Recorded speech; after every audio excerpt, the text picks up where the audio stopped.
Welcome back to Investing Talk podcast. We are taking a close look today at a company that is, well, it's absolutely dominating one of the fastest growing therapeutic areas in the world. That's obesity and diabetes treatment. And the big question we are tackling today for you, our listener, is this: is Novo Nordisk a good time to buy now?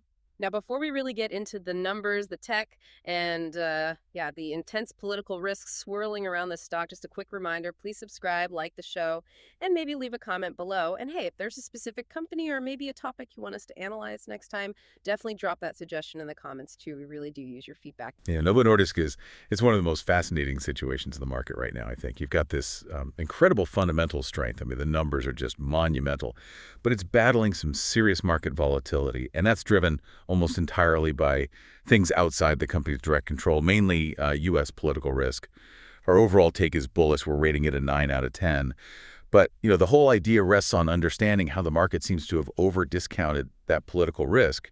It's created what we think might be a temporary window and opportunity.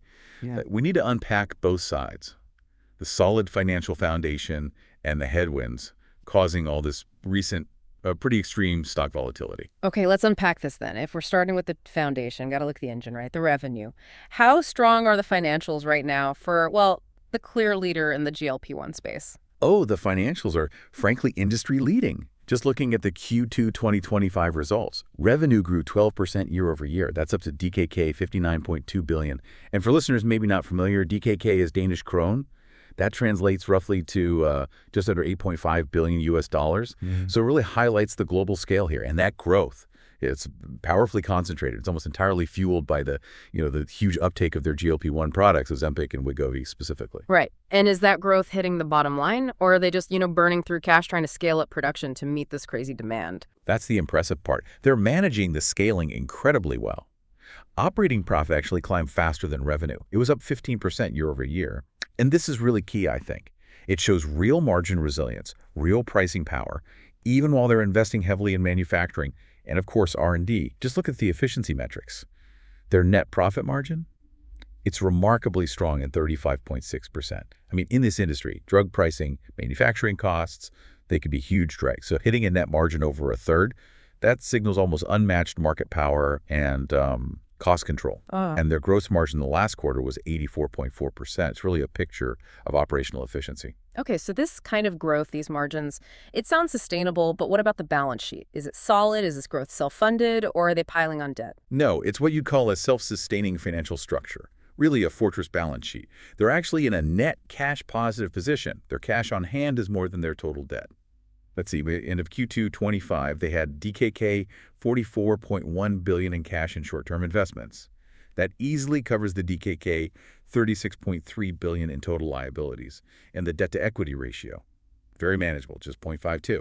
So yeah, this massive growth isn't just sustainable, it feels like it's built to withstand shocks. And that cash flow, that's the fuel for everything else, isn't it? Reinvestment, returns. Precisely. The free cash flow they generate is immense.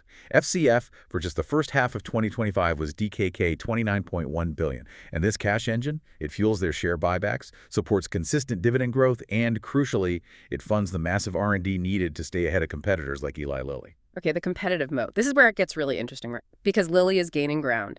How dominant is Novo Nordisk in GLP-1s, and what really protects their lead? Well, they still command a dominant global position.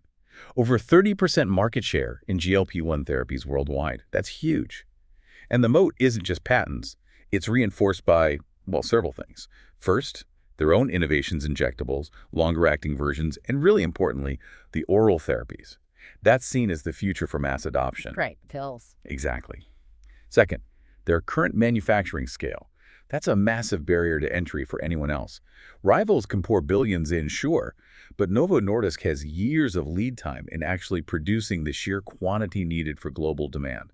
So that combination, pipeline depth and manufacturing muscle, it really cements loyalty from doctors and patients. Okay, the financials look, well, almost perfect. A company just printing cash. Yet we saw that massive drop earlier this year, down almost 38% year to date at one point. That drop seems to define the stock right now, maybe more than anything else. What's the price action telling us about, investor fear versus the reality of the numbers? Yeah, the volatility has been extreme, absolutely. Mostly driven by those external headlines we mentioned. But the technical picture now, it's actually showing signs of pretty robust stabilization. The stock closed recently, October 17th, at $54.41. And critically, after that sharp correction, it seems to have found strong technical support, right in that key $48 to $50 range. Now, that kind of suggests that the market, or at least the bigger institutional players, they believe the worst-case political scenario might already be baked into the price at that lower level. Okay, but what technical signals specifically suggest accumulation is happening? That it's not just, a dead cat bounce? All right, good question. We look at momentum indicators. The stock's currently trading above both its 50-day and its 200-day moving averages. Getting back above the 200-day, that's often seen as a classic sign of a longer-term trend, possibly reversing, maybe institutional commitment after a panic sell-off. And the RSI, the Relative Strength Index, it measures how fast the stock's moving. It's sitting at a neutral 55, so not overbought, meaning there could be room to run. And the NCD line also confirms positive momentum is building, so several signals pointing towards stabilization, maybe accumulation. Okay, so if the charts are firming up, what are the professionals saying about this recent discount? Analysts seem to be saying buy with pretty huge upside targets. But are those targets realistic? Or are analysts maybe just slow to react after such a concrete political risk hit the headlines? That's always a fair challenge, analyst lag. But in this case, the bullishness seems really anchored in those fundamentals we just talked about. The consensus among analysts remains buy or moderate buy, and the average price targets. They're ranging from about $77.50 up to $80.40. That implies, well, a huge 40 to 48% potential upside from where the stock is now. Some high targets are even way up at $160. Wow. And importantly, the sentiment shift looks real. Since that September correction, we've actually tracked 10 analyst upgrades versus only 5 downgrades in the last 90 days. So the street seems to be betting that the long-term structural demand for these drugs, for GLP-1s, will ultimately overwhelm any short-term pricing adjustments. They seem to be valuing the company based on its, say, 2026 or 2027 earnings power, not just the current political noise. And institutionally, are the big funds actually buying into this story, putting money behind those analyst calls? It looks like it. Retail sentiment definitely views this as an unusual discount. But maybe more importantly, institutional inflows seem intact. Those Form 13F filings, they show many large funds were actively increasing their positions after the correction. Now, there is a bit of a divided response, which we'll get to in the risks, but the general flow suggests major capital is accumulating, betting on that long-term compounder story. Okay, so we've got great numbers, recovering technicals, but we absolutely have to dig into the source of that extreme volatility. Let's start with the positives, though. What recent catalysts show that management isn't just sitting back? What news has reinforced the bull case lately? Right. There have been 3 major developments recently, not directly tied to just selling more Ozempic or Wegovy. First, back in August 25, management announced a pretty significant restructuring program. They're targeting DKK $8 billion in annual cost savings by 2026. Now, that does include a reduction of about 9,000 employees globally, but it shows they're serious about optimizing the company's operating leverage. Okay, cost savings. What else? Second, also in August, Wegovy achieved preferred listing status with CVS Caremark. Now, this is huge for U.S. prescription growth. CVS Caremark is a massive pharmacy benefit manager, a PBM. They basically control access and costs for millions of Americans. Getting preferred status means broader, lower-cost access for patients. That's a big deal. Definitely. And the third catalyst involved the science, expanding the drug's use case. Exactly.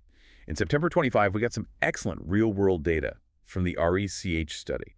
It showed Ozempic achieved a 23% reduction in major adverse cardiovascular events, things like heart attacks and strokes, compared to another drug, Trulicity. Now, this is potentially transformative because it shifts the story. It's not just a drug for diabetes and weight loss anymore. It's a drug with proven cardiovascular benefits. That could open up entirely new markets and really strengthen their arguments with insurers for reimbursement globally. Okay, so cost cuts, better access, broader medical benefits, all good news. But what's fascinating here is all that positive momentum seemed almost wiped out instantly by that political headwind. What specifically happened on October 16th and 17th that sent the shares down, 5.6%? Yeah, that sharp drop was a direct result of public remarks made by former President Trump, specifically targeting GLP-1 drug pricing. Yeah. And this immediately hits the primary risk for this company, the threat of U.S. drug pricing reform. Because Novo Nordisk makes so much of its high-margin revenue in the U.S. market, any threat price caps, mandatory negotiations, new legislation, it puts direct pressure on those fantastic profit margins we talk about. Right. Just the threat is enough. Exactly. The fact that political rhetoric alone can cause such a big drop, It just highlights how sensitive the stock's valuation is, even with those stellar fundamentals. And we saw this reflected immediately in how institutions reacted. You had some large funds like Carolina Wealth Advisors. They were actually buying that dip. They clearly felt the long-term demand story outweighs the political noise. But other big funds were selling, likely reflecting their unease, their inability to really quantify or hedge against this specific U.S. policy risk. So that split reaction really confirms it. Political headwind is the single biggest uncertainty hanging over the stock right now. So, okay, we have a clear picture. Amazing structural growth, but it's battling this extreme policy risk, mainly out of the U.S. Looking ahead now, what are the near-term events? Things in the next 3 months, say, that could really change the stock's direction, either confirm the bull case or maybe make the bears look right. Well, the most critical confirmed event is coming up very soon. It's going to define the near-term sentiment, no doubt. That's the Q3 2025 earnings report. It's scheduled for October 30th, 2025. And everyone will be watching that report for two key things. One, obviously, the continued global growth numbers for Ozempic and Wegovy. Are they still robust? And two, maybe even more importantly this time, what's management's updated forward guidance? Especially considering the recent political talk and how those cost-saving measures are progressing. So earnings are huge. Anything else confirmed on the near-term horizon? Yeah, beyond earnings, we expect some other potential triggers before the end of the year. We should see some data readouts on their next-generation obesity therapies. These are drugs aiming for even better efficacy, maybe fewer side effects, and also potential US and EU regulatory updates for their once-monthly injectable products.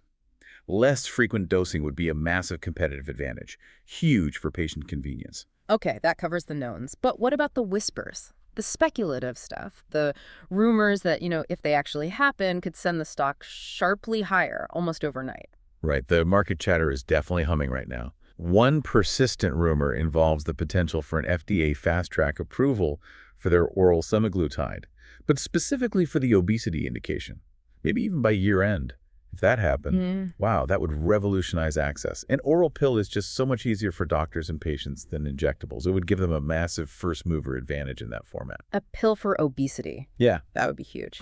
Huge. There's also talk, maybe less concrete, but talk of a potential large-scale partnership with another major U.S. PBM, beyond CVS, to further expand GLP-1 coverage nationwide. Wow.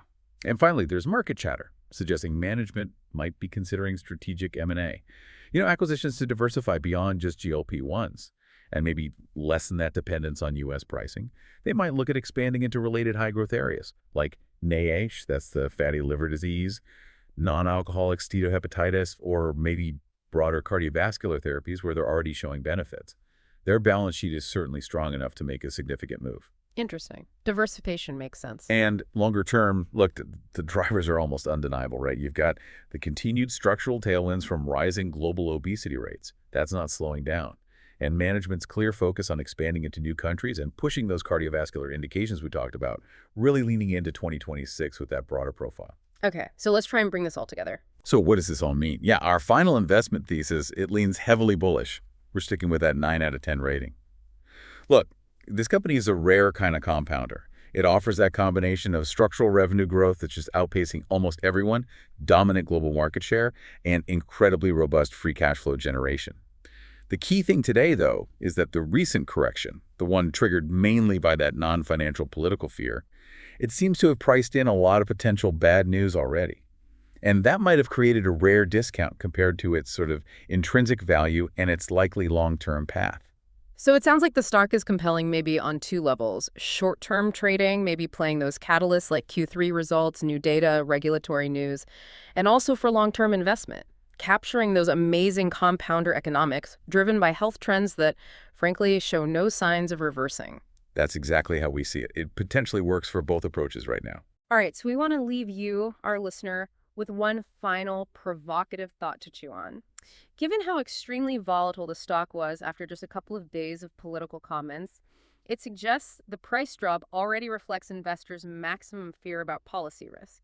Right. So here's the question.